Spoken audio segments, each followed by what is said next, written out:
देखो जितने लोग संगत में जिन्होंने सत्संग सुना था उन्हें ज्ञात है, गणेश चंद्र मौजूद है, अन्य लोग मौजूद है। तो यानी त्रिकुटी 10वां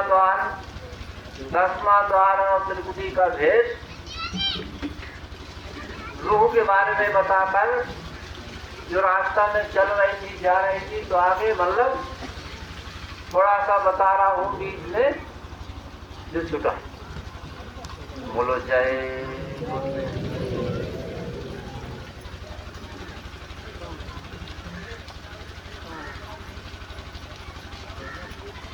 मैं 5 करोड़ जो जन परमाना, तो ऊपर चढ़े तो नया स्थाना। है तालाब गैर गंभीरा, तो पहुंचती माना सरोवर तीरा। अब गुरु महाराज जी बता रहे हैं कि 5 करोड़ योजन त्रिकुटी से ऊपर एकदम सीधी चली, तो बताया जाता कहाँ पहुंची है तालाब गहर गंभीरा। अब पहुंचे मानसरोवर तीरा। वो तालाब गैर गंभीर इसलिए बताया जाता है कि वो मानसरोवर है, और वहां का जो अंशिक भेद है वो विधि होने की वजह से 75 बरस स्वामी महाराज जी तूफानी दौर से रहते थे, न उनके पास इतना टाइम था कि उसको विजिट करते, और शिष्यों में भी उन्होंने इतना हार्मोन्स नहीं भर पाया कि जो वो बताते हैं। लेकिन योग और जुगाड़ की वजह से यही बात, इन्हीं की दया से वो आ रहा है, और उसको मैं असमर्थ हूँ, आप भी दूर है कि जो उस वहां की गाथा को खोल। क्या है? तालाब गैर गंभीरा, पहुंची मानस सरोवर तीरा। जामरत की बह रही है धारा, ऊपर से पड़ी रहो फुआरा। बरसत यमी विषम घन घोरा, विजय सुरती करई किलोरा। तो जब वो वहां पर पहुंची है, कौन पहुंची है? बंधुओं, जो आप विश्वास कर लो वो। लेकिन मैं सिंगलदेव की महारानी सदगुरु भेज रहे, जो वहां पर पहुंची है, तो क्या काम उसने देखा है वहां पर कि अरे नीचे तो मतलब सरोवर अमृत के भरे हैं और ऊपर से वर्षा घनघोर हो रही है। तो वो कैसी मालूम पड़ती है कि जैसे शरतकालीन में माह या पूस की यदि सुनो भयंकर बर्फ में चंद्रमा और सूर्य छिप जाते हैं, तो वो धारा ऊपर से गिरती हुई आपको मतलब शाम को दिखाई पड़ती है, तो उसको क्या बोलते हैं? कोहरा। उससे भी भयंकर बंधुओं अमृत की धारा ऊपर से गिर रही है। तो इसने जब देखा है चारों तरफ, उसने तो ये किया है, तो कुछ बताने में नहीं आ रहा है, लेकिन उसका शरीर से नशा इतना भयंकर चढ़ रहा है कि बेसुध और आनंद को बखान और महसूस अंदर नहीं कर। तो आगे क्या बता रहे हैं कि भाई सूरज तेरी न सूरज चांदा पारा, अब लागे पारा पारा नहीं पारा। जब मानसरोवर की तरफ निगाह किया है तो क्या देखा है? उसके चारों तरफ पहाड़ियों में चंद्रमा और सूर्य का जड़ाव। कितना है? चंद्रमा। मैं तेरी सूरज चांदा पारा, लागे माना पारा नहीं पारा। अब नीलन रवि जल की चमकाए, दृष्टि न पर अमी है भाई। तो अब बताते हैं साहब कि नीलों से बताया जाता है सूर्यों चांद, का प्रकाश उस सरोवर में ऊपर उठ रहा है। तो वो कहती है कि ये है क्या? तो बताया जाता है जल नहीं है, अमृत, और अमृत की चमकाई है। तो नील रवि जल की चमकाए दृष्टि में परे अमी है भाई, दृष्टि नहीं जम रही है। जबकि प्रमोशन गुरु महाराज जी ने कर दिया है 16 सूर्यों का बरकरार प्रकाश प्रभा के जीतल में हो रहा, लेकिन तब भी दृष्टि नहीं जम रही है उस पर। तो दृष्टि में परे अमी है। तो नीलन शीस मैल है आला, अब मणिरन निर्मित बहुलाला। बताए जाते हैं करोड़ों से नीलों से अरबों से शीश मैल वहां पर तैनात है, और तैनात होने की वजह से इधर निगाह करती है धाबलों की, ये नहीं सुनो कोई गिनती नहीं है। तो ये आला इतने शीश महल बताते हैं कि करोड़ों से अरबों से नीलों से वहीं पर तैनात है, ऐसा वो धाम है। मेरे आगे क्या देख रही है? माई कठिन कामिनी रचुआ धमारा, अगम नहीं पारा। गुरु महाराज जी ने आपको भी बताया और मैंने भी सुना, जितना जन समुदाय मथुरा के अंदर जाता था सत्संग में सभी को क्या गुरु महाराज जी ने बताया वालियों में रिटेन है कि वहाँ की क्या है, ये चीज बहुत मशहूर है। गुरु महाराज जी कहते थे क्या कि अमृत तो वहाँ है नंबर 1 का, और अमृत है 3 किस्म का गुरु, तो वहाँ फर्स्ट है और नकल वाला नीचे है देवों के लोगों में, जिसकी भी तासीर है, और वो तासीर को भी आपको ज्ञात नहीं है कि उसमें क्या और इसमें क्या है।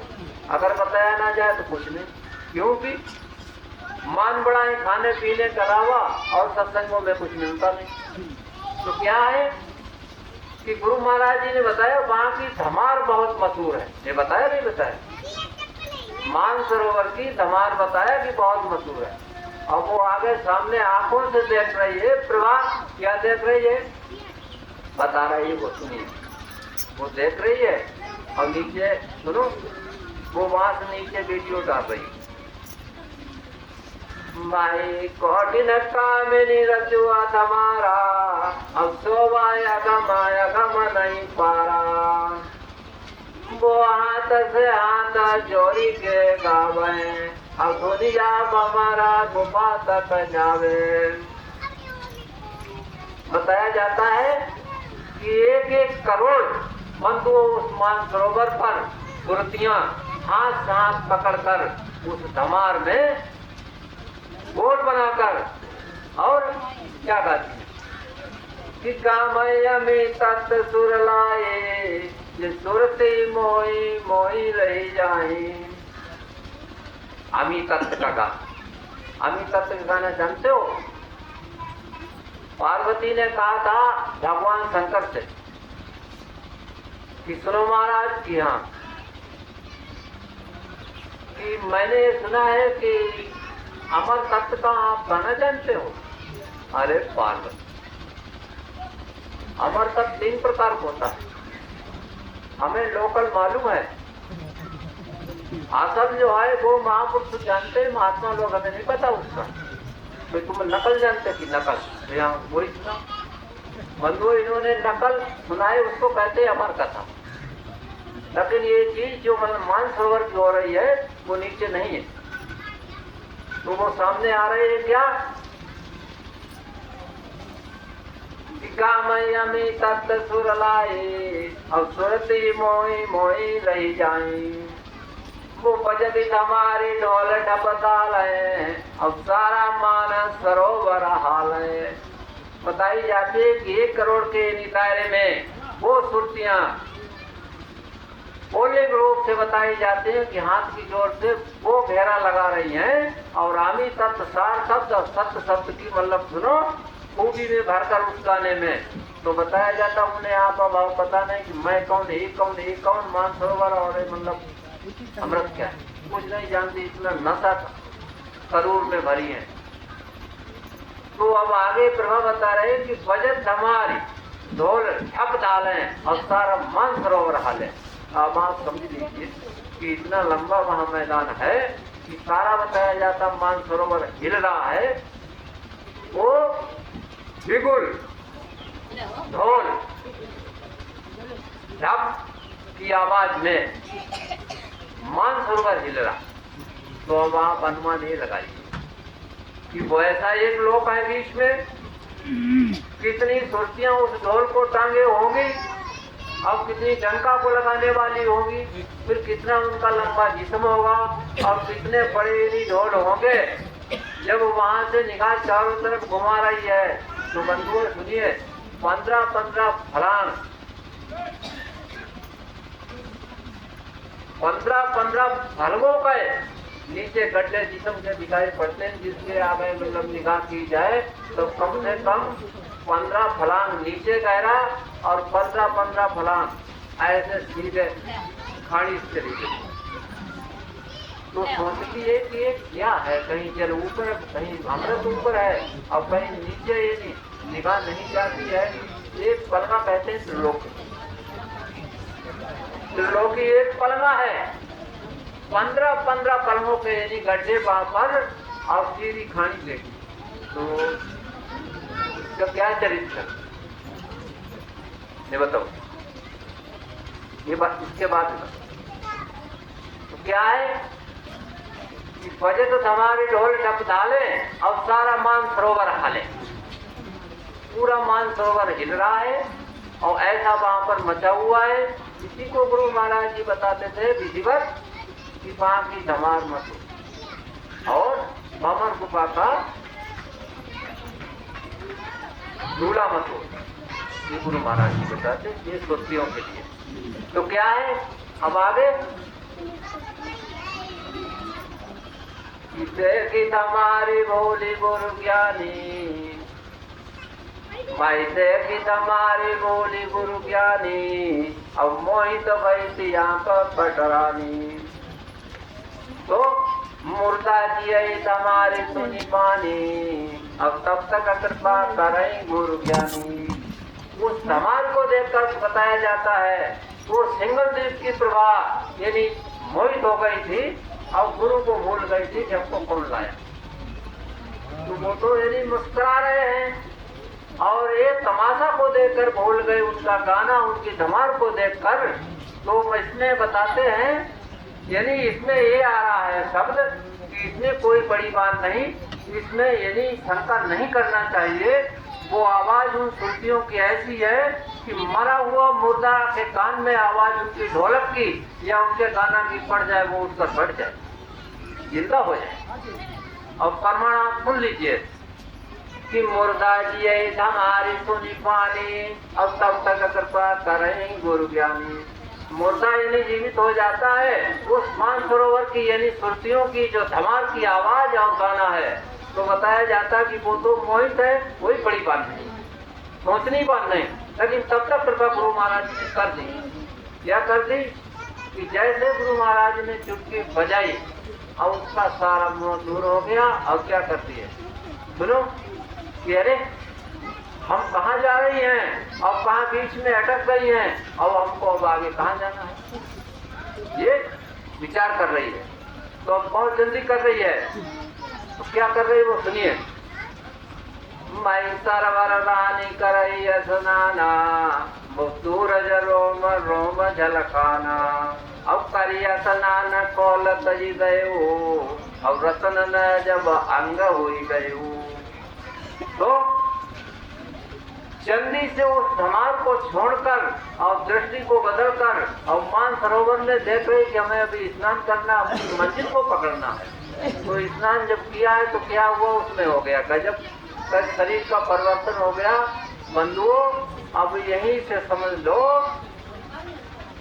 कि लिंग और सूक्ष्म दोनों खोल उड़ गए जो यानी बकाये थे। महात्मा की त्रिकुटी में पहले ही सुनो साफ हो गए थे। अब यहाँ से कोई लगेज नहीं रहा है, बिल्कुल कतई रत्नों का जो शरीर है उसको कहते हैं केवली। क्या कहते हैं केवली, मां कारण वो शरीर में आ गई है। तो बताया जाता है कि देख रही है कि मैं कौन से शरीर में था और वो शरीर कहाँ गया, और हमारा ये शरीर ऐसा है कि जो ये अमृत में जो सरोवर है इनमें दृष्टि अभी मैं डाल रही थी तो इसमें मेरी दृष्टि जम नहीं रही थी। अब इसमें अमृत के आर पार नीचे इसकी तरी में मेरी दृष्टि चली जाती है। बंधुओं प्रमोशन ये हो गया है कि कितना हो गया है कि 1000 सूर्यों को प्रकाश आ गया है यही सरोवर पर। तो अब आगे क्या जवाब होता है? पहले की तमाशा लकी नृप वाला जब मारा पकड़ी ले की तत्काला। बंद कर दिया बस। अब यहाँ का चरित्र मानसरोवर का बंद कर दिया। अब आगे नहीं, जो कुछ हुआ हो गया बस समझ लो। वो गड्ढों और मतलब 15-15 पलवों के गड्ढे और मतलब घड़ियां जो बताई थी इसका ये सबब आज सुन लीजिए। ये सृष्टि को रचे 2500 वर्ष हो चुका है। कितना? 2500। इससे पहले ही मतलब सुनो, जब सृष्टि रची थी विधि ने और अभिगत ने, तो रचने के बाद सब लोग नीचे जिनके शासन में बैठे हुए हैं, हम और तुम, ये भगवान निरंजन का लोक है, ठीक है। और ये मत समझना कि यही 3 लोग 14 भुवन है और इसी में सभा इसमें नहीं। लेकिन मुझे ये बात बताओ कि इसी में जो सभा है अनंत ब्रह्म वो कहाँ है? रामायण गुरु महाराज ने कहा कि लोक अनंत और अनंत ब्रह्म वो कहाँ है? तो होश में आ जाइए, ये निरंजन का लोक है जिसमें हमें तुम्हें बसाया है। तो ये सब पाताल, आतल, विकन, सुतन, तलातल, रसातल, पाताल नीचे तक सब रचना करके उसके बाद में मुद्दत में क्या काम हुआ, वो परम पिता सचखंड वासी जो आपको ये भी ज्ञात नहीं, जो अकाल लोक से आया है वो सब लोक में बैठा है, और नीचे रचना में जो उतारा है वो कौन है? तो सुनिए, 4 शब्द को नीचे उतार दिया है और शब्द स्वरूप से वो बैठा है, और शब्द है 5 शब्द। तो वो कहते हैं धनात्मक नाम की कमाई, आध्यात्म की खोज और सीने पसीने का सत्संग। गुरु महाराज जी बताते कि अगर आप में एहसास है, आप में दया है और आप में कुछ हमदर्दी है तो अपना कल्याण करो, दूसरे का करो।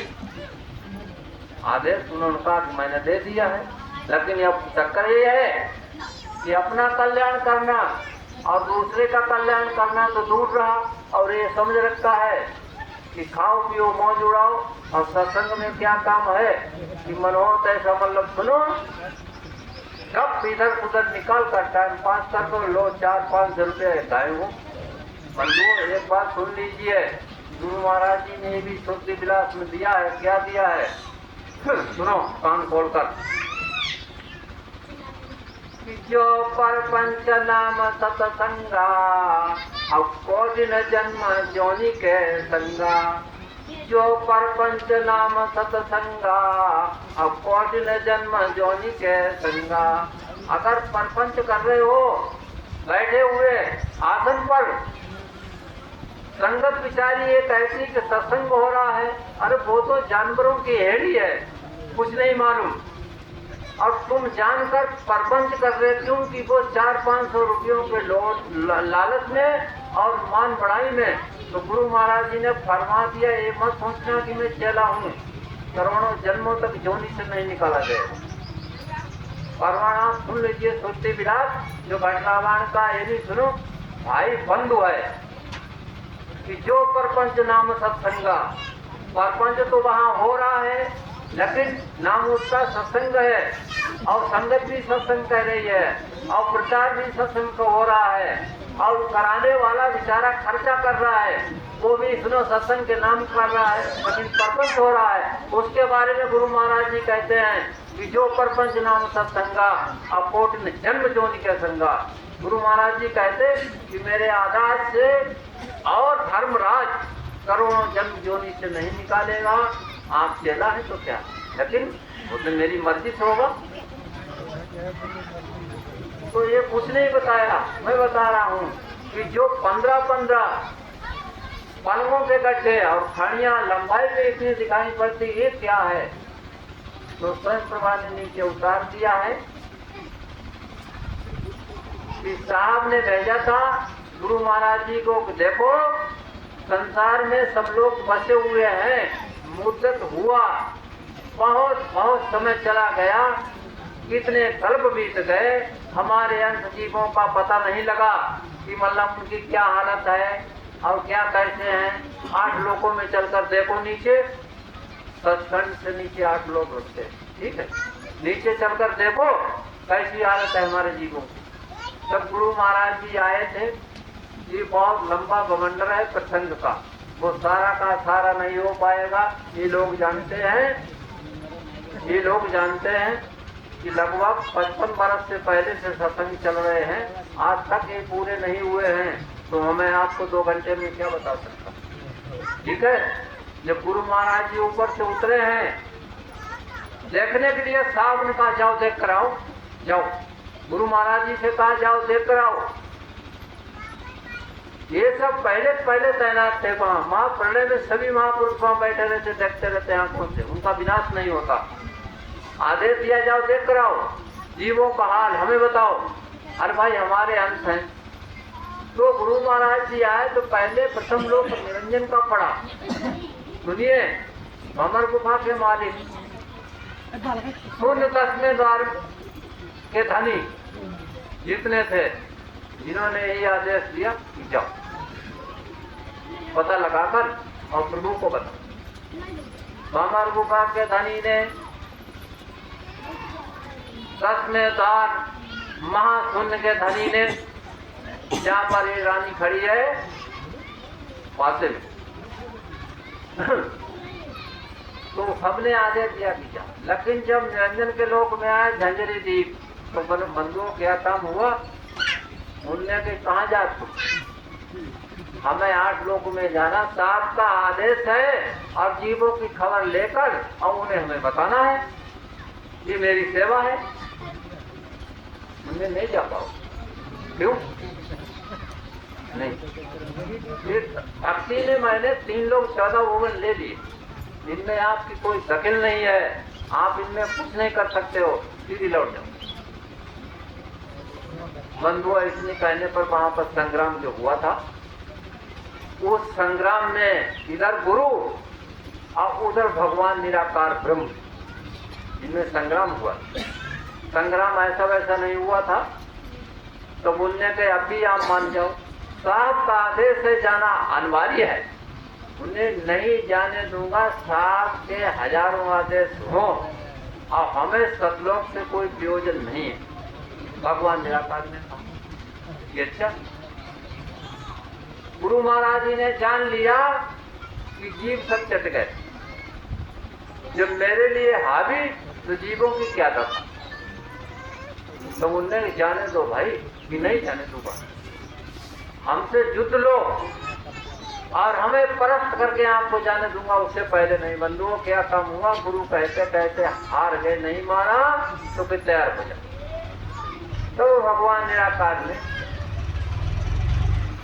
अपने जिस्म को थोड़ा पलंगा का बढ़ाया। त्रिलोकी को एक पलंगा कहते हैं।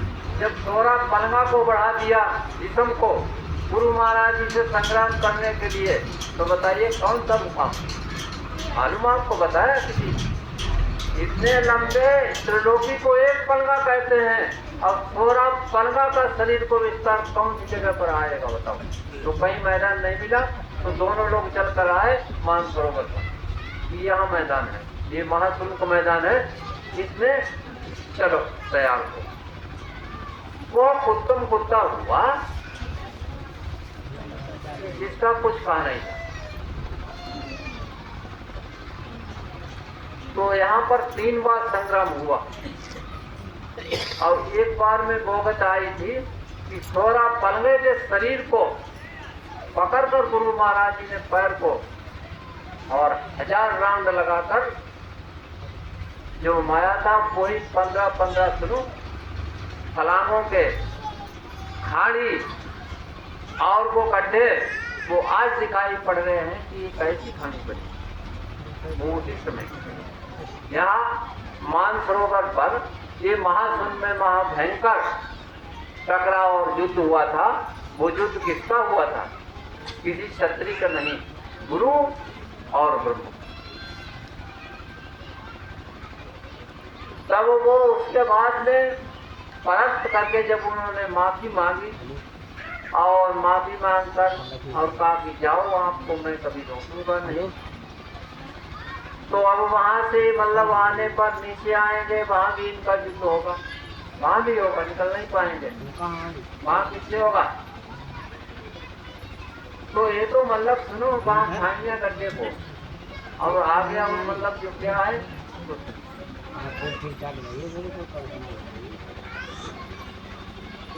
वो तो जहाँ तक हकीकत बताई वो थोड़ी सी बता दी, बाद में छोड़कर और आगे अपना मारक को पकड़ लिया।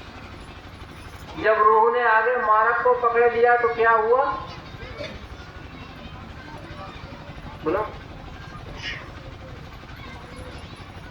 भाई आगे बढ़ गई सुन्नयस्ताना और तस्मा द्वार नाम विज्ञाना। वो अक्षर पुरुष देख जब जाई तो कोटिन चांद मलिन दिखाई। अक्षर पुरुष देख जब जाई कोटिन चांद मलिन दिखाई। तो लाखन चांद रोम शरमाई और लाखन सूरज मलिन दिखाई। आगे जब बढ़कर देखा थोड़ी दूर पर महासुन यानी मानसरोवर के ऊपर तो क्या देखा? अरे गजब हो गया, वो शोभा और वो हकीकत। वहाँ का मालिक का आप देख पाया कि यही मालिक और इसी का ये सब माहौल है। जब वो प्रभा ने ये देख पाया तो क्या अक्षर पुरुष यानी यही पूरे इन्हीं को कहा जाता है पार ब्रह्म भगवान। खोलकर हकीकत समझ लीजिए, इन्हीं को कहते हैं पार ब्रह्म। पार ब्रह्म का नाम आपने हर जगह सुना होगा, उसकी रहन, उसका जिस्म, उसके मुकाम का प्रदर्शन नहीं सुना, वो सुन लीजिए। तो कहा जाता है कि जो वो आगे थोड़ी उछल कर बढ़कर देखा है तो कहा कि यही यहाँ का मालिक है और इसी का ये सब फैलाव है।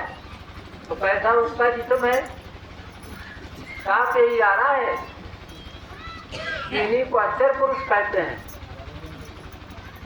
और जिस जगह पर बैठे हैं इन्हीं को कहते हैं शून्य तस्मा द्वार और यही ब्रह्म है और इन्हीं को पार ब्रह्म कहते हैं। और यहीं पर एक जगह एक समय में यहीं पर भगवान निरंजन का यहीं पर स्थान भवन और सुनो बैठक थी। लेकिन वो जंग की वजह से यहाँ उनकी बैठक यहाँ से हटवा दी। जब उनकी बैठक हटवा दी गई है तो 2 लोगों को चले जाने से अब अकेले पार ब्रह्म रह गए। पहले 3 लोग वहां पर तैनात थे, महासुन के यानी अच्छे पुरुष के लोग। 2 के हट जाने पर अब रह गए अकेले। तो इनका क्या नाम है? अक्षर पुरुष। तो इनके बारे में क्या बताते हैं? गुरु महाराज जी ने कहा कि जो देख, महारानी से कहा जो देख वो नीचे फेंक कर रहना बराबर, क्योंकि जो नीचे अंश फंसे हुए हैं उनको ज्ञान हो जाए। तो अक्षर पुरुष देख जब जाई कोटिन चांद मलिन दिखाई। तो लाखन चांद रोम शरमाई लाखन सूरज मलिन दिखाई। लाखन यानी सुनो सूरज, वो अच्छे पुरुष के एक रोम से बिल्कुल कतई धुंधले मालूम पड़ते हैं, और लाखों से सूरज उसके एक रोम से धुंधले मालूम पड़ते, रोशनी उसके आगे नहीं है। ऐसा वो कौन है? ये अक्षर पुरुष। वहां का थोड़ा सा आपको बता दें कि लाखन चांदरो मसुराई, लाखन सूरज मलिन दिखाई। तो बताया जाता है कि ऐसा तो वो पुरुष देखा।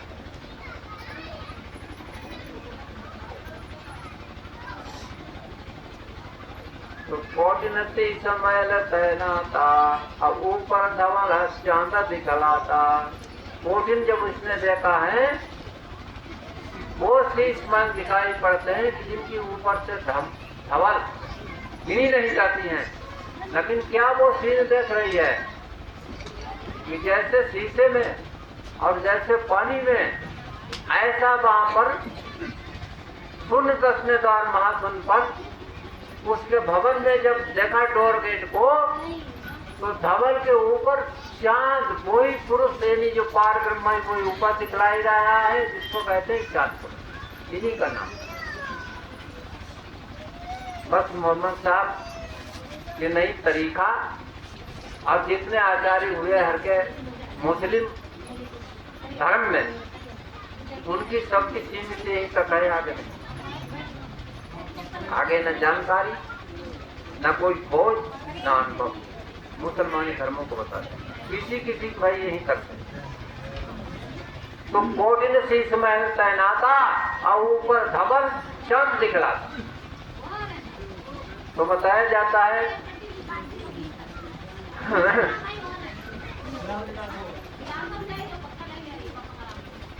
कि वो चांद नहीं है, वो लोक में ऐसी स्थिति पार ब्रह्म के यहाँ है कि उनके जिस्म का आत्म वो धवलों के ऊपर दिखाई पड़ रहा है। जैसे आज कोई भवन बना लेता, कोई कृष्ण का, कोई राम का, कोई किसी गणेश का, कोई किसी का, सुनो ऊपर चिन्ह बना देता। तो ऐसे ही मतलब स्वयं पुरुष का मतलब सुनो, जिधर देखो तो उसका जिस्म वही दिखाई पड़ रहा है। किसका? अक्षर पुरुष का, अक्षर पुरुष। और उसके दरवाजे को जब देखा है, तो दरवाजे को देखकर बंधुओं छकाछक होकर आज रूह प्रभा इस बात को नहीं कह सकती है कि इसको मैं कैसे बखान करूं और क्या कहूं, कि वो शोभा।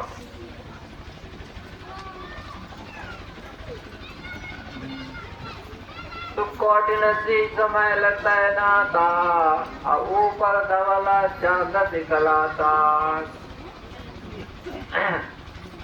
दरवाजे की सजावट सुन लीजिए आप कि सितार, हीरा और मोती जवाहरात वो किस्म के हैं कि जो मैंने अभी आपको बताया, जो देवी के लोक में, शिव ब्रह्मा विष्णु के लोक में जो अमृत है, वो अमृत वो नहीं है, 3 किस्म का है, और तीनों किस्म का इसमें प्रवाह है, किस्म है तीनों किस्म। तो वो असलियत ये नकल। ऐसे हम जो हीरा मोती जवाहरात इनका नाम सुन रहे हैं, इनके भी किस्म है, वो अलग है, लेकिन नाम तो वही बताया जाए। ऐसे डोर गेट दरवाजा सजा हुआ है, और जिसमें क्या काम है कि तैनात वो अक्षर पुरुष है। जब सामने पर बढ़ जाती है, ये बाबा जी क्या हो रहा है, तो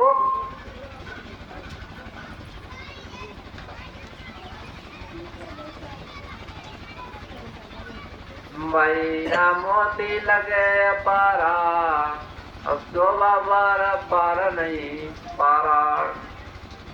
जैसे बताए जाते हैं कि यहाँ लोग नाम लेते हैं कि महाताप बगराज, इनमें आग लगाकर और इनको जो जलाया जाता है, तो उसको लोग कहते हैं कि कितनी बेहतरीन अब कितना अच्छा स्वाय बना, समय में भी जो गए छोड़े जाते हैं आइटम।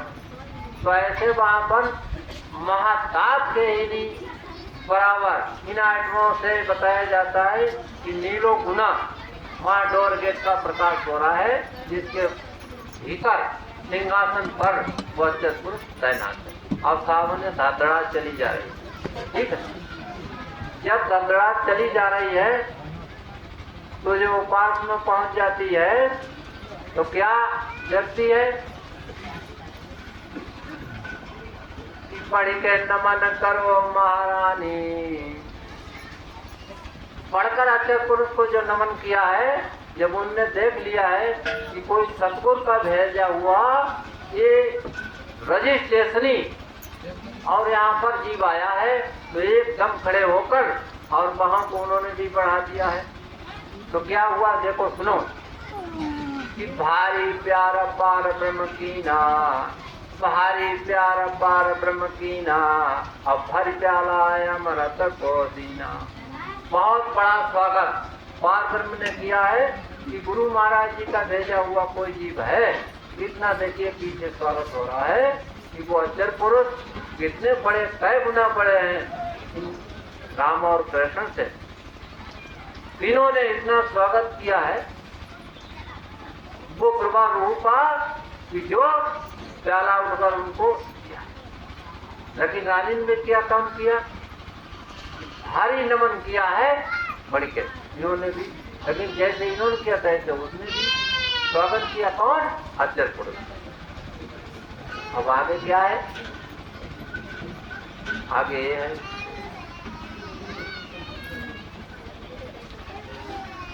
कि आदेश दिया अक्षर पुरुष ने, वो प्याला न चाय न काफी है और न आप मान लीजिए कि हमारी तुम्हारी संस्था का वो काढ़ा है। वो प्योर पान, जैसे हमारी तुम्हारी बोतल पानी का पात्र पास में रखा रहता है, ऐसा वहां पर सुनो सहज अमृत रखा रहता है कि सन्मान आए गए जीवों के लिए वो अमृत का पान। और उसको पीते पीते अब समझ लो कि जो सचखंडवासी सतपुरुष अनल हक खुदा है, उसकी उम्र के मुताबिक उसकी उम्र हो गई। उस बेले में यह तासीर है। आप कहो कि मतलब सुनो वो कोई पैसे के लिए पिया हो, तो ऐसा नहीं। पूर्ण अमर, पूर्ण अमर उसको कहते हैं जिसकी कोई सीमा नहीं है। वैसे नीचे के जो अमृत जो बताए हैं मैंने, इनकी सीमा है, इसकी सीमा नहीं। एक प्रलय और महाप्रलय कोई कभी नहीं इसको कहते पूर्ण अमर तत्व। तो अक्षर पुरुष ने कहा आसन देकर कि बढ़ जाओ हंसा, बढ़ जाओ हंसा और आराम करो। तो जन कितनी सुर्तियां वहां पर खड़ी होकर स्वागत कर रही हैं, इसलिए कि भाई अतिथि है और पता नहीं कि सतगुरु ने भेजा है, हमारा तुम्हारा जो कर्तव्य है वो कीजिए। तो सेवा कर रही है। तो थोड़ी देर के लिए मुझे तो जाना है, लेकिन वो आगे सुन लीजिए जो हो रहा है। अब आगे क्या हो रहा है?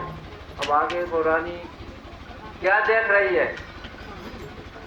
पूरा दर्शन और दीदार अक्षर पुरुष को करके किसी प्रकार की कोई तृप्ति तो है नहीं जिस्म के अंदर, और मानसरोवर में स्नान भी कर रहा। पूर्ण रूप से सुनो आजादी तो हासिल है। लेकिन वो आगे जब नजर करती है तो नजर में क्या इसके अवलोकन हो रहा है कि वो दयाल सतगुरु अविनाशी अपार ब्रह्म के ऊपर बासी, भारी विषम बनो ही सिंहासन अब बैठे परम गुरु वही आसन। मैं आपको वेद इसलिए बता रहा हूँ कि गुरु है कौन चीज जिनको हम लोग बगल में दाबे हुए, ठीक है, कोई गाल में दाबे हुए, कोई फरिया में पहने हुए, अपना अपना काम को सीधा कर रहे हो, ठीक है, लेकिन नाम उनका और उनके नाम से गुजर अपन। तो किस लिए? उनकी माइंड आपको पता नहीं है कि है कौन। अगर ये पता हो तो आप अपना काम करो, अपने वंश का काम करो। पितर लोग उनको भी निकाल दो, आसरा कर रहे हैं नरक में। भाई यार वोट पितरों ने मैं जैसो वैसो यथा सन्मुखाता भविष्यात्। ये भागवत कह रहा है कि जिस कुल में जिसने गुरु बनाया परमात्मा की तरफ झुका, तो नरक में पड़े हुए पितर लोग तुम्हारे हमारे वो ढोल बजाते नाचते खूब खाते हैं, तो उसमें नरकवासी अन्य लोग कहते हैं कि ये क्या, इतनी मार पड़ती है, इतना दुख दिया जाता है, और तब भी तुम किस लिए गाते हो कि तुम्हें नहीं मालूम। हमारे वंश में, हमारे परिवार में और हमारे वंश में गुरु कर लिया है हमारे वंश वालों ने। अब वो परमात्मा की तरफ झुकरा नाम ले रहा है, हमको यहाँ से निकाल ले। अब तुम लोग क्या काम करते हो, हम लोग क्या काम करते, कि गुरु की दी हुई, सुनो, कान से ली हुई डोरियां अपने हाथ में और वापस गुरु के हाथ से छिलवा कर लिखवाई दे। तुम्हें पता ही नहीं तो क्या किया जाए। बंधुओं, 45 करोड़ डोरियां काल के हाथ से गुरु महाराज जी ने वापस दी थी। अगर ये कभी जिस्मधारी होकर आए किसी रूप में तो पूछ लेना इनसे, पूछ लेना। और आज के वक्त में, आज की तारीख में सुन लीजिए, आगे भी कुछ छोड़िए, केवल 4,500 डोरियां रह गई इनके यहाँ। ये कैसे रह गई? 45 करोड़ ली थी और क्या हुई? तो वो ज्यादा मत सुनो, बढ़वाओगा। सत्संग सुनिए कि वो दयाल सतगुरु अविनाशी, अपार ब्रह्म के ऊपर वासी, बाहरी धवल बनो सिंहासना, और बैठे परम गुरु है आसना, जिनके रोम कोटि के माही, अब शोभा जब पार ब्रह्म की होई। कोई बताएगा वो क्या बता रही है? कि अक्षर पुरुष के पास तो बैठी है वहां पर, लेकिन नजर उसने डाली है, ये कौन है? अक्षर पुरुष से पूछ रहे कि सुनो, ये कौन पुरुष बैठा हुआ, किसका आसन है? मतलब अक्षर पुरुष ने कहा जबर मत करना, ये सारे खेल गुरु के हैं, और मैं भी नहीं जानते हैं कि कभी इनका आसन दिखाई पड़ता है यहाँ, और कभी नहीं दिखाई पड़ता, कभी जाते मिलते और कभी आते मिलते, लेकिन हमसे बात नहीं करते। जब हमसे बात नहीं करते तो भाई मैं भी मतलब सुनो, छेड़खानी नहीं करता हूँ, तो मैं ये नहीं बता सकता इनका क्या नाम है, ये कौन। अब सुना, उसने रूप प्रबंध क्या काम किया, सुनो, ब्रह्म जी आदेश दो और मैं तो जा रही। तो बताया जाता है कि पार ब्रह्म को नमन पारा, अपाहन जाति गुफा की ओरा, पार ब्रह्म को नमन पारा, पाहन जाति गुफा की ओरा, तो वो दयाल सतगुरु अविनाशी, अपार ब्रह्म के ऊपर वासी, बाहरी धवल बनो सिंहासना, जी बैठे परम गुरु आसना, जिनके रोम कोटि के माही, अब शोभा पार ब्रह्म की होई। तो अब आगे क्या है कि इसे करारी नहीं पड़ी, और इसने जल्दी जल्दी नमन करके पार ब्रह्म से कहा कि हमको आदेश दे दो और हम अपने मार्ग में जा रहे। जाओ जाओ जाओ, हमारी बहुत बहुत आपके लिए स्वागत और हमदर्दी है कि अपने मार्ग में आप सफलता पाओ। भाई आदेश दे दिया, लेकिन उसे को भी ये चढ़ी कि ये कौन बैठा बन जाऊंगी, ये कौन है। लेकिन पहले कुछ नहीं था, पहले कुछ नहीं था। मानसरोवर पर स्नान कर रही थी तो एक एक अरब योजन की दृष्टि चारों तरफ उसकी फैल रही थी, लेकिन कहीं कुछ नहीं। लेकिन इनको बता रहा हूँ, पहले बता दिया है कि कौन दिया जा रहा है। तो क्या है कि जब वहां पर चलकर देख रही है कि ये क्या तारीफ है कि जिनके एक रोम में 1 करोड़ सूर्यों का प्रकाश है, और पार ब्रह्म के एक रोम में 1,00,000 सूर्यों का प्रकाश है। तो भाई ये प्रकाश कहाँ जब पता लगा है, अरे इन्हीं के प्रकाश से प्रकाशित हैं। तार को हटा दो कुछ नहीं, तार को हटा दो पावर से कुछ नहीं, बुझ गया पलक। जब प्रभा ने पूरा विश्वास कर लिया कि इन्हीं से प्रकाशित हैं, तब आगे सुनो, पूरा अनुभव उसे साफ हो गया है कि जिनके रोम कोटि के माही, कि एक रोम में करोड़ सूर्यों के प्रकाश है, जिनके रोम कोटि के माही शोभा पार ब्रह्म की हुई। अब क्या कहती है कि मैं तो ये जान रही थी कि शोभा इन्हीं से हो रही है, लेकिन अब हकीकत जब पढ़कर देखा है तो क्या है, भारी नमन करो महारानी, अब गिर गई परम गुरु चरणों भर भारी। इतना बड़ा नमन करके और आंखें मीच कर चरणों के ऊपर जब गिर गई है, तो क्या काम है कि वही गुरु है कि जो यहाँ है और सिंगल दीप से जो लिवाने गए थे और जिन्होंने काम तमाम किया, सारी परलय बहा करी, वही है। और क्या देखा, आगे बढ़ जाओ, आगे अपने मार्ग पकड़ो, फटाफट, रुकने की जरूरत नहीं। चुपचाप बंधुओं करते हैं ज्यों की त्यों। हाँ तो टाली सुनो, जैसे गुरु महाराज जी ने कहा वैसे चुपचाप तुरंत ही, क्या तुरंत ही,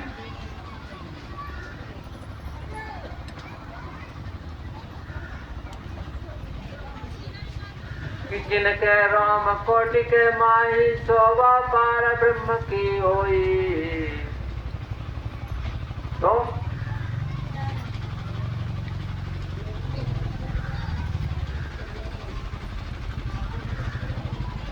पार ब्रह्म आसन पर बैठे हुए हैं, यदि सुनो, वहां से देख रहे हैं कि ये रूह यहाँ से जाकर और जिस पुरुष को बता रही है वो परम गुरु के पास, इन्होंने इतना ही देख पाया कि वहां पर तैनात है, खड़ी है और चरणों को स्पर्श कर रही है। तो क्या काम हुआ कि तुरंत देरी नहीं लगी, गुरु ने रिफर किया कि यहाँ ना बातचीत होगी और ना यहाँ रुकने का टाइम है, इसका कोई कारण है, अपना मार्ग को पकड़ लो, मार्ग को पकड़ लो।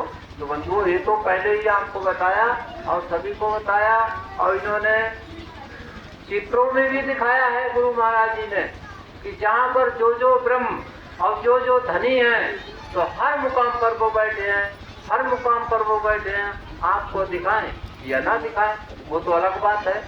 तो सुनो, अब वहां पर विश्वास के लिए एक तैनात गुरु महाराज जी, जो मैं बता रहा हूँ कि पार ब्रह्म ने इनको भी बताया कि मूर्त कभी दिखाई देती, कभी स्थान मिलता है, कभी नहीं स्थान मिलता, लेकिन मेरे से बातचीत नहीं होती, और कहीं आते हैं और कहीं जाते हैं, पता नहीं बच्चों जैसा उनमें खेल है। तो इसलिए कि मैंने भी नहीं जाना, लेकिन जब रानी ने देखा है कि इनका लोक, इनका सिंहासन और इनका स्थान पार ब्रह्म के ऊपर है, और कोई प्रमाण मैं आप सुन लीजिए, बता दिया और दे दिया कि वो दयाल सतगुरु अविनाशी और पार ब्रह्म के ऊपर बाती। तो भारी धवल बनो सिंहासन और बैठे परम गुरु हैं आसन, और जिनके रोम कोट के माही और शोभा पार ब्रह्म की होई। तो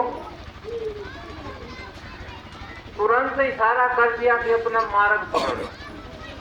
तो परम गुरु का आदेश लेकर, और इधर क्या होता है कि परम गुरु का आदेश जैसे लिया तैसे शब्द जो है वहां से छूटा, और शब्द छूटने के बाद जो प्रमाण आता है कि रानी गुफा को भरो नहीं था।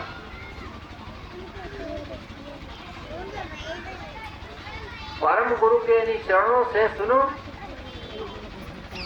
स्पर्श करके और आदेश लेकर भरम गुफा की, वो भमर गुफा की तरफ सीधी निशाना भर लिया। और सुनो, शब्द का वाहन और शब्द लिए जा रहा है। तो बंधुओं, यहाँ का ये सत्संग और चरित्र, जो बीच का थोड़ा छिपा हुआ था वो सुना दिया। इसके जानने वाले आगे का भी सुनो, लोगों को मालूम है, पीछे का भी मालूम है, ये कई बार बताया है, वो सारा सुना है। अब मैं आपके सामने वो बात पेश कर रहा हूँ कि जो मैंने आपको बताए थे कि ये 15-15 फलांगों की ये कहानियाँ और 15-15 सुनो फलांगों की नीचे गहराई जो बनी है, तो वो बात मैं आपके सामने बता, हालांकि मैं बता दूं, इसलिए बता दूं कि ये प्रसंग का सत्संग है और इसको बहुमत में चाहे 50 करोड़ का बहुमत जिसके पास हो और चाहे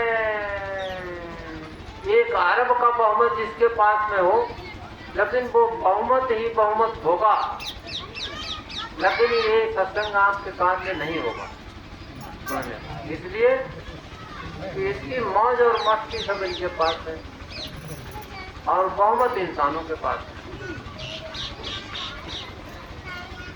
तो अब मैं कह रहा हूँ कि वहां से ये जो मतलब सुनो, वो मानसरोवर और महाशून्य के मैदान में ये सारा मसाला। अब किसी जमाने में वहां पर 3 सुनो लोग रहते थे, प्रकट, ब्रह्म और पार ब्रह्म, इतने। लेकिन उस युद्ध में 2 को वहां से हटा दिया, निकाल दिया। कौन ने निकाल दिया? गुरु साहब ने हटा दिया। तभी से अब अकेले ये रह गए हैं और वो नहीं। तो वहां से फुर्सत पाकर जब नीचे को सुन लीजिए, नीचे को गुरु साहब जब उतरते हैं, नीचे को जब इनने माफी तो मांग ली है और छेड़खानी करके युद्ध भी किया है और युद्ध करके ताकत भी हासिल कर ली है, कितनी ताकत हमने, कितने गुरु महाराज, वो तो खुलती चली जाएगी। तो वहाँ का सारा संवाद को छोड़कर और आगे अब बढ़ रहे हैं। जब पढ़े हैं गुरु महाराज जी को क्या देखा है?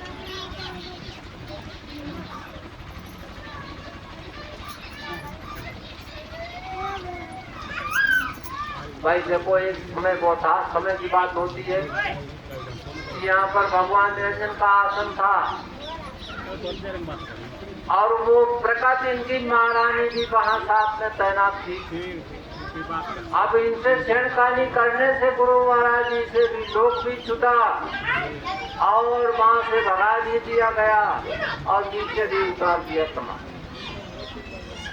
जब नीचे उतरे हैं सुनो, तो कैसी वसीयत है? जंजरी द्वीप तो अवैध रह गया है धर्मशाला, वहाँ केवल समाधि लगाने के लिए भगवान निराकार आ सकते हैं, सत्य नाम की सलामत तपस्या भजन करने के लिए, क्योंकि उन्होंने श्राप भी दे रखा है। तो इसलिए केवल ध्यान से उसकी इबादत कर सकते, जिसम का दर्शन नहीं होता। आगे माहौल मालूम होगा।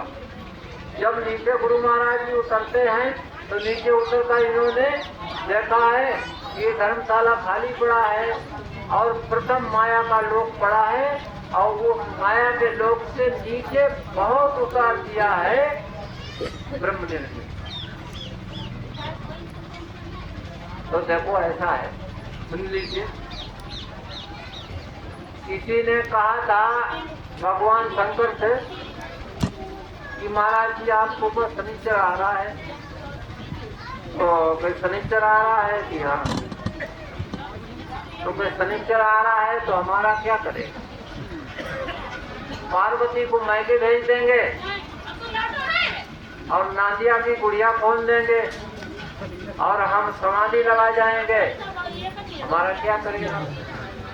नारद जी ने कि मेरी बात सुन लीजिए, ये आया नहीं है, केवल मैंने उसका नाम बताया और नाम बताने से पहले 13 दिन हो गए। 13 दिन पहले सो गए, अब जब आ जाएगा तब। तो अब कहने के मतलब है कहाँ झंझरी थी ये भी पता नहीं, और कहाँ मतलब सुनो माया का लोक और कहाँ वो लाहौस व्यंजन का लोक। ठीक है, इतने नीचे उतार दिए महापुरुष से। तब अब आगे गुरु महाराज जी जब उतर रहे हैं, नीचे आ रहे हैं, तो नीचे देखा है बहुत प्रकाशवान माया का लोक अब पड़ा। उसमें कौन है? यही भगवान निराकार की आज शक्ति प्रकट महारानी, जिसको कहते हैं आज शक्ति। उसके लोक में गुरु महाराज जी राडा बनाए नहीं बांध कर सीधी ऊपर से उतरे और जा रहे हैं। तो पहले क्या काम हुआ कि बंधुओं, एक ही हाथ के सिंहासन के ऊपर बैठी हुई वो महारानी प्रकट अष्टंगी भगवान निरंजन की वो महामाया, तो उसने पहले ही देख लिया और देखकर एकदम उंगली को ऐसे उठाया और कहा कि मेरे सुनो इस लोक में कौन आ रहा है? तो तुरंत बुला लिया कि पास चले आओ। जब तुरंत बुला लिया कि पास चले आओ, तो गुरु महाराज जी निडर, उन्हें चिंता का है, तो वो पास में चले गए। जो पास में चले गए तो अब सुनो महामाया वो शक्ति क्या कहती है? ना तो कोई आसन दिया, सुनिए, ना बैठने को कहा, और सिंहासन पर तैनात अट में बैठी हुई क्या कहती है? भाई कहाँ से आया? गुरु महाराज जी के लिए ना आसन दिया ना कोई, सुनो हम दर्दी, और क्या कहा अपनी सुनो घर की में मोदी जैसे सियासत में कहाँ से आया है? गुरु साहब ने कहा कि सतलोक। सतलोक क्या चीज है? तो प्रमाण सुनिए आप।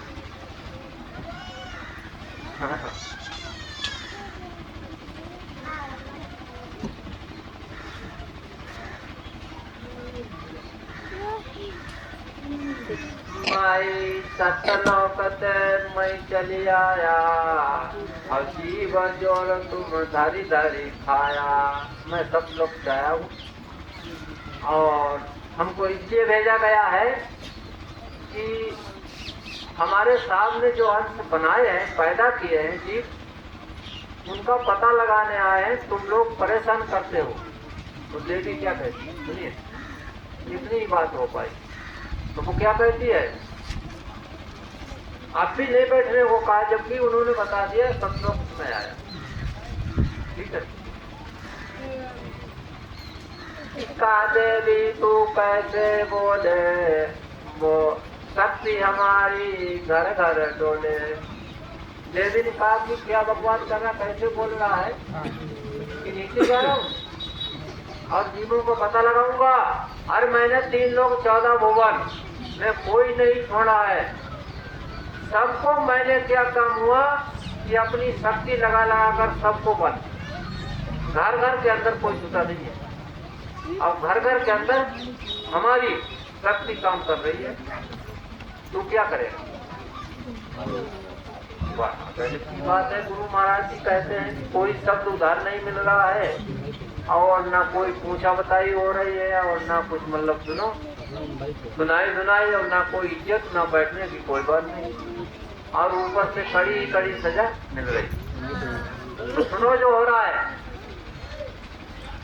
कि का देवी तो कैसे बोले, वो शक्ति हमारी घर घर डोले। तो शक्ति तुम्हारी घर घर डोल रही है। और दूसरी बात यह है, जो खप्पड़ हाथ में भुजानंता, जो अपने बस कीनो भगवंता। अब तू क्या करब करई रे भाई, अब कहू लोक मैं से हूँ फसाई। अब तुरत रूपा ने तन धारम, वो सत्तव लोक रथा तल डारम। आप गजब हो या। गुरु महाराज जी ने कहा कि बताइए कि हम जैसे वीरों से ऐसा व्यवहार, और जीव दरअसल में साहब ने कहा सब चाटी। तो आज प्रकट कह रही है कि सतलोक की धमकी दे रहा है, ये खप्पड़ देख, अब भुजा आनंद देख, अब फौज अगर बता दूंगा तो भाग जाऊंगा। खप्पड़ देख, अब भुजा अनंता, जिस भगवान ने हमको ब्याया, अपनी अधरंगी बनाया, उसको भस्म कर दिया इस खप्पड़ के बस से। वो निरंजन कुछ नहीं कर सकते हमारा, और मैं जो कुछ करूँ वही होता है। भगवान निरंजन भाई ये महामाया। तो तुम एक बात मुझे ये बताओ, सतलोक का आपको बार बार धमकी देते, सतलोक हवा है क्या है? सतलोक एक पैर की ठोकर अगर मार दूं सतलोक को रसा कर सकते हैं। यही कह रही है तुम महाराज शांत चब रहे हैं, कैसे क्या कैसे जीव बचे होंगे? तो गुरु महाराज जी ने कहा कह लो अपनी जो कुछ कहो। तो क्या कह ले? तुरते रूप अनेकन धारम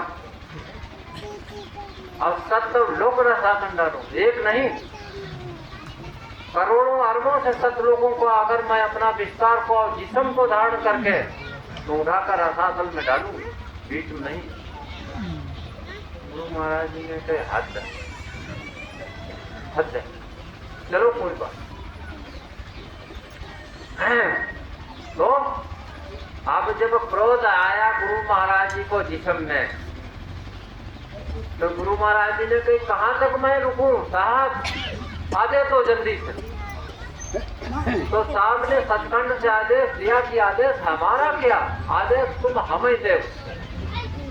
साहब ने जवाब दिया सुनो बंधुओं, इतना गुरु को दर्जा पड़ा है जिनको आप लोग जिनको सामने खड़ा करके तिनका के समान अपना काम निकालते हो, ठीक है, काम निकालते हो। तो साहब ने जब इतना किया तो क्या गुरु इतने खुशी हुए जितना कुछ कहा नहीं जाता। तो खुशियाली में क्या हुआ है,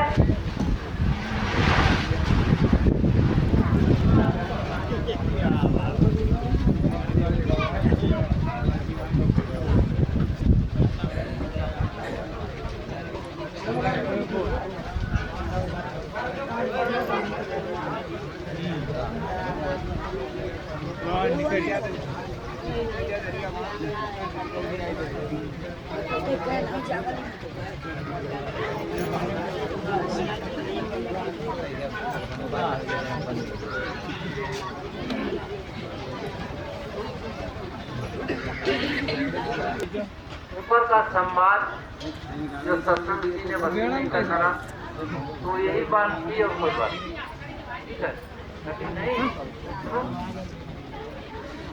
उनकी मर्जी की बात हो रही है, कोई बात नहीं। देखो ऐसा है कि सत्संग वो चीज होती है और सत्संग 4 भागों में है, ठीक है, लेकिन जो कल्याणकारी जो सत्संग है तो उन सदगुरुओं के पास के अलावा वो तो मिलने वाला है नहीं, या उनका ये कहना है कि यही जाने जय देव जनाई, जो ही जाने जय देव जनाई, और जानत हमें क्यों बता रहे कि हम जिसको जना दे वो जान सकता सिर्फ, और जानने के बराबर उसमें कोई भेद नहीं रहता है, तो वो तो बात अलग रही है। तो सत्संग को आप लोगों को ये समझना चाहिए कि जो सत्संगों में परपंच हो रहे हैं अपने अपने मतलब के लिए और अपने अपने सुनो वो एक मान बढ़ाइयों के ऊपर, इसका तरीका क्या भाई, इनसे भी आप दूर हो जाओगे, परमात्मा से भी दूर हो जाओगे, अपनी करनी से भी दूर हो जाओगे, और 3 लोग 14 भुवन ने करनी के यदि सुनो भक्ति में सभी की बदले उससे कोई छूटा कार नहीं, जो छूटा कार उससे है इनको छोड़कर उसका हमें नाम बताओ, फिर मैं बताऊँ, आप बता दो कि ये नहीं बता, फिर मैं बताऊँ। देखो दत्ताहरी था, कौन दत्ताहरी था? उज्जैन का दत्ताहरी का क्या नाम था? वो भी चंदा नहीं, वो विक्रमा का सबसे छोटा, ठीक है, तो इसका बड़ा भाई ने दावा ये किया था कि इसको मैं विक्रमा को जब तक मरवा दूंगा तब तक हम मुझे नहीं लूंगा। लेकिन परमात्मा की करामात। तो अब वो सुनो, संक नहीं रहा, संक के बाद विक्रमा भी नहीं रहा, तो सुनो भर्तरी राजा बना। भर्तरी राजा बना, भर्तरी राजा बना। ठीक है, मैंने प्रसंग को छोड़ दिया, इसलिए छोड़ दिया कि वो आकर यही किसी को पता होगा, किसी को नहीं, किसी को होगा कि क्या कह के गए, क्या बता के। ठीक है, तो अगर सब में देखो सब लोग थोड़ा थोड़ा सहारा दें तो पकड़ भी सकते। ठीक है, अकेला चना बाहर नहीं छोड़ देगा, और फिर मतलब क्या, आदेश के मुताबिक काम होता। तो वो विक्रमा और शंख भी नहीं रहा, और राजगद्दी और शासन हुआ भर्तरी का। और भर्तरी गोरखनाथ का शिष्य था, गोरखनाथ। तो गोरखनाथ के पास गया, तो इसके साथ में इसका मामा पुन्ना था। तो पुन्ना ने कहा कि ये मेरा भतीजा है, वो हमारा धनेज है, और इसको शिष्य बना लो। हट चल उधर, गोरख ने कहा, देख पुन्ना यहाँ सूरत जिनकी मोहिनी कोमल जिनका गात, सूरत जिनकी मोहिनी कोमल जिनका गात, अविन पल जोग सदे नहीं सुन चेला मम बात। सूरत जिसकी मोहिनी, जिसका कंचन जैसा शरीर तेरा बने जाए, मेरे पास लाया, चल हट। चला नहीं बनाऊंगा, गोरख ने भटका दिया। भर्तरी का ये अच्छा रहा, अब क्या करना चाहा, तो पुन्नन का चिंतन करो बेटा, पूरी मदद करूंगा। इनके जितने चला है हमारे गुरु भाई हैं, चलो रंगूनाथ के पास गया, रंगूनाथ के पास गया, जंगूनाथ के पास गया, सुनो बरकरी नाथ के पास गया, बनखंडी नाथ के पास गया, चरखंडी नाथ के पास गया। ये सब गोरख के चेले थे। इनसे कहा सुनना कि देखो ये मेरा बनेजा है और मदद कर दो, और गुरु महाराज जी चेला नहीं बना दे, चेला बनवा दो, क्योंकि यही कहता है मर जाऊंगा, धारण नगरी में नहीं रहूंगा। 100 रानियों को छोड़ कर आया है, मास्टर क्या कर। चलो सब लोग सुने करें गुरु। ये पूरा जत्था इकट्ठा होकर गया, और गोरखनाथ से कह के जबरदस्ती चेला बनवा दिया बना। जो भाई पूरे चेला कहेंगे तो क्या करोगे, करना होता। गुरु महाराज जी के पास रामकृष्ण दत्तू, मिश्रा जी, ये तमाम बड़े बड़े लोग जाते थे, अपने मन से बनाए ले इतनी लंबी फाइल, अब लिख ले कि जाए मजदूर करावो, अब करो काम। स्वामी जी के पास ले गए, स्वामी महाराज जी के दर्शन करते। गुरु महाराज जी घोड़े स्वभाव से अपनी दाढ़ी मास्क लगाया, पढ़ी लिखी मतलब। हमारे पास चिट्ठी मैंने आदेश मीठा में लिया था सत्संग लगाने के लिए। स्वामी महाराज जी के दर्शन आज भी ना हम पहचान पाएंगे क्या लिखा, ना आप उनका नाम दर्शन करा लिए, कोई बात नहीं। आए थे इन सब चेलों ने क्या काम, गुरु को दाब कर और इस भर्तरी को बनवा दिया। भर्तरी को बनवा दिया तो गोरख का एक काम करो, एक छबरिया पर खेलाओ, वो रात मंगवाई छबरिया पर। उसके बाद में कहा एक पूरी झल्ली पढ़ोल लाओ, वो पढ़ोल मंगवाकर आज क्या काम शिष्यों के हाथ से गोरख ने आदेश दिया कि इसके पूरे जिस्म में लगाओ पहले पढ़ोल। वो पूरा पोत दिया भर्तरी को, और पोतने के बाद में फिर क्या काम हुआ कि वो खेत छपरिया भर्ती वो सब थपथपा दी, सब थपथपा दी कहते बिल्कुल पूरे जिस्म में थपथपा कर, और उसके बाद में झोली मंगवाई, आंखियों की सब पोत दी और झोली डालकर, और कहा कि जा पहले रानी पढ़, रानी उससे भिक्षा मांग कर ला। तब मंत्र दूंगा बना दिया, चुन दिया, नाम लिख लिया, सब बातें मंत्र सभी गोरख ने कहा परीक्षा से क्या करें जाए महाराज जी का मतलब क्या करें। भर्तरी ने कहा कि कुछ नहीं बोलना न मस्कना सब कुछ, लेकिन भिक्षा लेकर आ। उन्होंने कहा बेटा किले जाओ, मैं तो साथ चल नहीं सकता। उसके मामा ने कहा मैं साथ चल नहीं सकता, किले जाओ। और ये भी होश रखना, पहचान ना सके रानी। जब गया दरवाजे पर आलक लगाया, माँ भिक्षा दे दो, भिक्षा दे दो भर्तरी ने।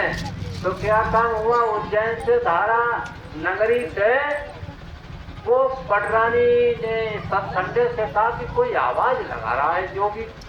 तो शिविका से कहा कि जल्दी जा। तो शिविका धड़क ऊपर से उतर कर पहुंची, बांधी और देखा तो दरवाजे पर ये खड़े दुकाने गई, आकर गई कि महारानी किया कोई जोगी, और जोगी से दे और क्या जा। माँ ने तुरंत क्या काम हुआ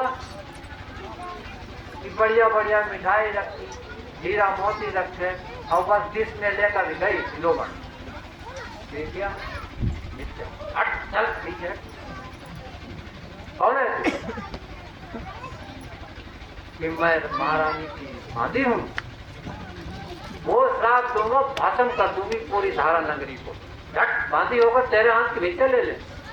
पटवानी जो उसे दे, अगर भिक्षा देना नहीं, श्राप देकर जा रहा हूँ अभी। कांप गई महाराज जी, खड़े रहो अभी मैं जा रही। कांप गई महाराज जी, सुनो श्राप दे। भाग कर गई महारानी की यहाँ कि ने कही अटक गई, अगर बहुत न आ जाती बहुत खतरनाक जो। क्यों कि कह रहा है कि उसका से भिक्षा भगवान, और नहीं तो भस्म कर दूंगी पूरी धारा नगरी को। तो आप जाते आओ, सबको बचा दो। पटरानी ने कहा इसका कुछ कारण मालूम पड़ता, जल्दी टूटी बसला। क्या काम हुआ कि सोने की डिश उठाकर उसमें क्या काम अपने 16 कला और 16 डिग्री सुधाती रानी। तो आधे में तो रखा है हीरा मोती जवाहरात, और एक खाना में रखी है मिठाई, वो भी 56 प्रकार की। ठीक है, और एक में क्या काम है सुपारी और मतलब पुष्प रखे हुए, और लेकर पूरी डिश को जब ऊपर से आई उतर कर तो कर्री निगाह करके देखा, लेकिन इतना गुरु जी ने पोता था गोरख ने कि बड़ौर को तब राख एक सबरिया ऊपर दे और जोली डाले। तो जैसे दूर से देखा तो बताओ इतने पत्र का पढ़ोर और राख उसके ऊपर चढ़ी हुई है बंधुओं, और तब भी पटरानी ने देखा। और क्या कहती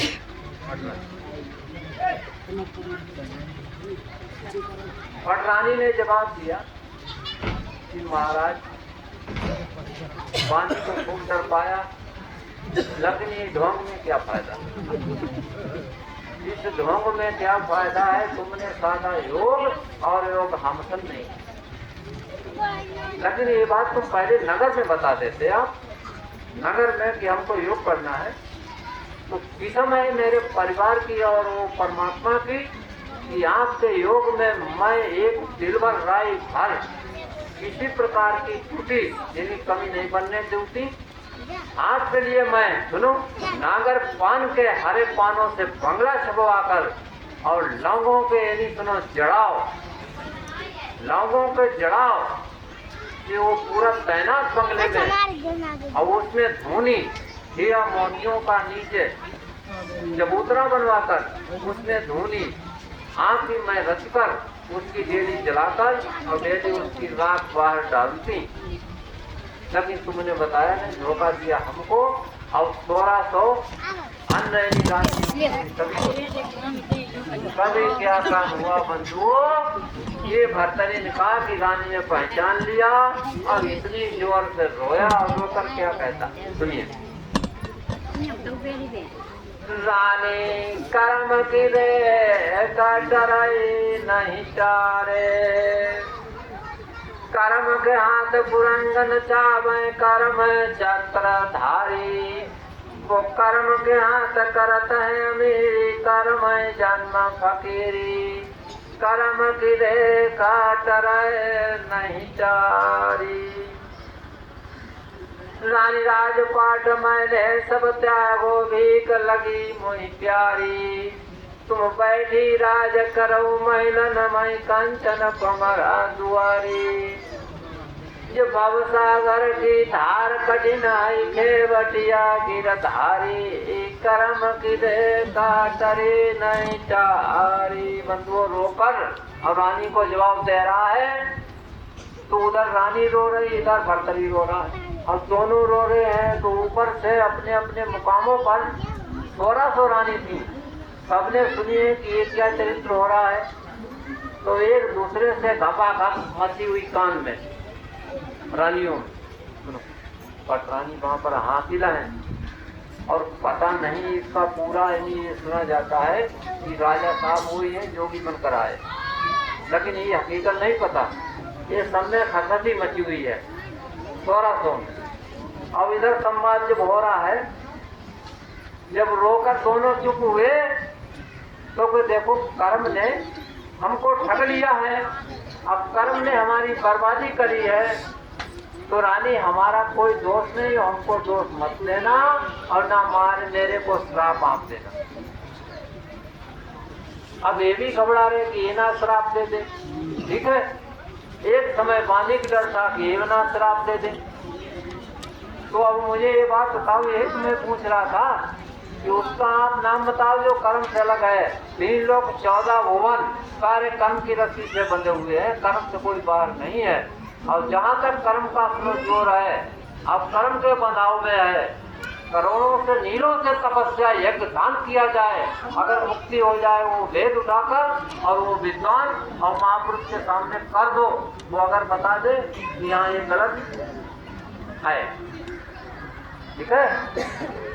जहाँ तक कर्म का लगे है वहाँ तक बंधन ही बंधन दिखाई पड़ रहा है। कोई जीव कितना ही कर्म कर्तव्य तपस्या को किया है, लेकिन वो कुछ नहीं सकता। लेकिन किससे होगा? अरे भाई वो तो दोनों रोते चिल्लाते, लेकिन इसका रिजल्ट ये है। भर्तरी ने कहा कि ऐसा काम करो पटरानी, मेरे जोग में सारा दे दो, गुरु ने परीक्षा मंगवाई है, आप हमको नीचे डाल दो मेरी झोरी में और सीधे छोड़ दो और ज्यादा परेशान मत करो। रानी पटवानी डिग्री शुदा थी, उसने कही कि होना था हो गया, जो वो करता है वो ही होता है, और मेरे नसीब में सुनो आग लगनी थी तो इनको भिक्षा दे दो, इनका जो भी सुधर जाए बच्चा। आशीर्वाद दे दिया, भिक्षा दान दी, चला गया माता के पास, ठीक है। तो जहाँ तक कर्म का बंधन है, अब कर्म का बंधन ये भी सुन लो कि 1, 2, 3 में नहीं है। भगवान राम ने भी यही कहा था, ठीक है। भगवान राम ने भी यही कहा था कि कर्म का बंधन कोई तोड़ नहीं सकता। जब ऋतमुख पर्वत बाली के सताए हुए सुग्रीव के साथ हनुमान जी तैनात थे, 2 मंत्री तो ऊपर पेड़ पर रहते थे। पेड़ पर ऋतमुख पहाड़ पर पेड़ खड़ा था, उस पर रहते थे कि बैठे रहना चारों तरफ, कोई बदमाश आ जाए तो सुग्रीव का पहले बता देना, हमको हम भाग जाएंगे, पहाड़ भाग जाएंगे। तो तुम ऊपर बैठे हुए पेड़ पर रहते थे। तो मंत्री हनुमान जी ने देखा कि 2 बदमाश आ रहे हैं और वो भी केलों के बाहर हैं। ऋतमुख पहाड़ की चारों तरफ केले लगे हुए थे, लगभग 10 मीटर की चौड़ाई में। उसके बाहर देख लिया हनुमान जी ने, 2 बदमाश आते सट से दूसरे तो रहना बिल्कुल, मैं जा रहा हूँ पहले, कोई लोग आ रहे हैं, आप दिखाई पड़ते उनके हाथ में, और जैसा जो होगा तैनात रहना, हम इशारा कर देंगे वैसे आप भाग जाए। हनुमान जी कूदे एकदम, केलों के आपार गिरे जाए और तुरंत राम और लक्ष्मण को रोक लिया। और राम ने कहा आप, हनुमान जी ने कहा मैं तो बाद में बताऊंगा, पहले तुम बताओ। तो द्राबाई ने देखा, नारियों ने देखा, माँ बहनों सबने देखा, सब देखते हैं तो इसमें कोई छप्पन चुरी है ना, याद को दिलवाना है, सभी जानते हैं लोग, याद को दिलवाना। बस गुरु महाराज जी कहते कि गाफिल में 3 लोग 14 भुवन, गाफिल। अब गाफिल में ही कुछ बनता नहीं, तो अब कहा जाता है कि सुनी बोले रघुवंश कुमारा, वो विधि के अंत को में धनिहारा।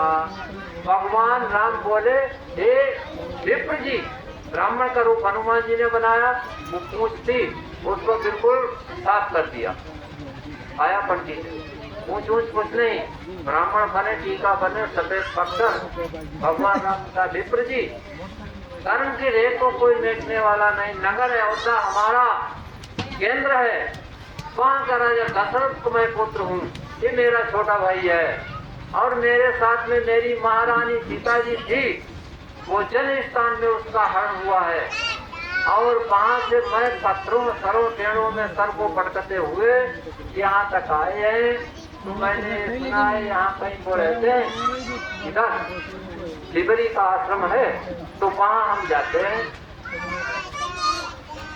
हनुमान जी ने कहीं दशरथ से पूछा,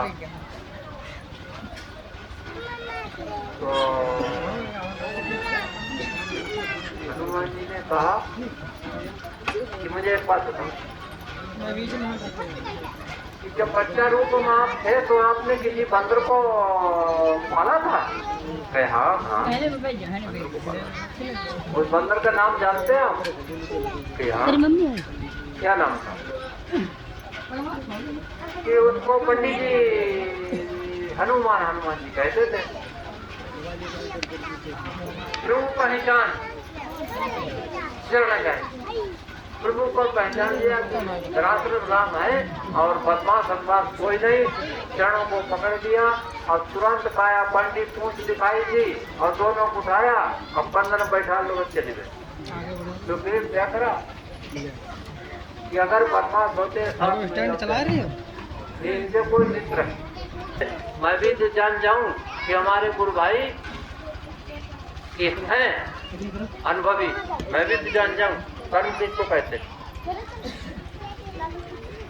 ठीक है,